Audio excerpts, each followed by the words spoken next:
Hola, comment tu vas? J'espère que tu vas bien. Je t'emmène aujourd'hui dans les coulisses, dans les backstage d'un shooting bijoux pour la marque Poesia avec laquelle je collabore maintenant depuis plusieurs années.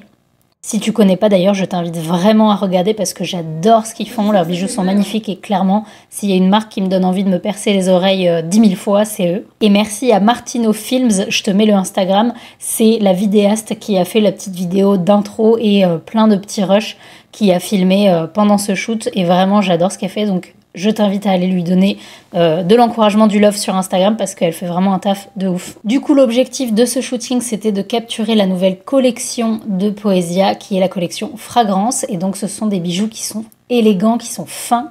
Donc, le but était de garder quelque chose de très doux, très épuré et toujours dans l'élégance. Donc, voici le mood board que les clients m'avaient envoyé à l'avance. Le but était d'avoir donc les points clés que je devais garder en tête, c'était d'avoir un teint chaud, d'avoir une lumière très diffuse, surtout pas d'éclat dans le visage. Donc ça, au niveau de la lumière, je vais te montrer comment j'ai fait. Et ensuite, évidemment, de garder les bijoux très nets, parce que ça reste le focus, et comme c'est des petits bijoux, il faut s'assurer que tout le bijou soit bien net. Donc pour la lumière, j'ai choisi d'être dans la réflexion, aucune lumière directe sur le visage, etc. Parce que le but, c'était d'éviter tout éclat. Donc j'ai décidé de mettre un parapluie qui se reflétait sur des panneaux polystyrène, donc sur soit un V-flat, soit des grands panneaux, pour qu'il y ait une double réflexion et que la lumière soit vraiment totalement diffuse. Et c'est ce qui nous a donné cette lumière très douce, avec vraiment un teint totalement uniforme, ce qui était vraiment exactement ce que les clients recherchaient. Ensuite, dans les poses et dans les cadrages, on a essayé de garder cette ambiance et cette atmosphère sophistiquée, romantique. Pour ce qui est des réglages, je suis restée à F13 pour rester vraiment nette au maximum sur tous les bijoux et un peu le visage. Et ensuite, du coup, comme on était en studio, je me suis mise à ISO 200. Et pour la vitesse, 1/60e.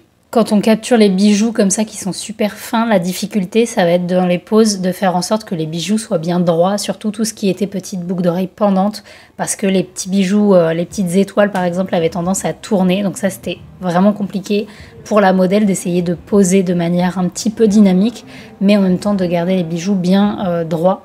Donc ça, c'était la petite difficulté. Et ensuite, au niveau des angles aussi et de la lumière, là, ça va, c'est que du coup, c'est une lumière ultra diffuse. Et c'est aussi pour ça qu'on fait ça en bijou souvent. C'est parce que ça permet de ne pas avoir de trop gros éclats dans le bijou, qui fait que sur les photos, on va voir quand même les petites pierres précieuses, mais elles vont pas être surexposées. La modèle Carlita était vraiment super à l'aise, elle proposait parfois des poses auxquelles j'aurais même pas eu idée et ça rendait vraiment super bien. Donc vraiment important quand vous bossez pour des marques de bien choisir vos modèles et d'avoir des modèles expérimentés, franchement ça change tout. Et du coup voilà un aperçu du shooting. Donc sur la post-production, j'ai fait attention de bien garder un teint chaud sur la peau comme c'était demandé pour sublimer le résultat final. Et voilà ce que ça donne. Merci d'avoir regardé la vidéo jusqu'au bout. Si tu as envie d'avoir d'autres vidéos backstage ou si tu as des questions sur la photo en général, n'hésite surtout pas à les poser en commentaire. Et moi, je te dis à bientôt. Ciao!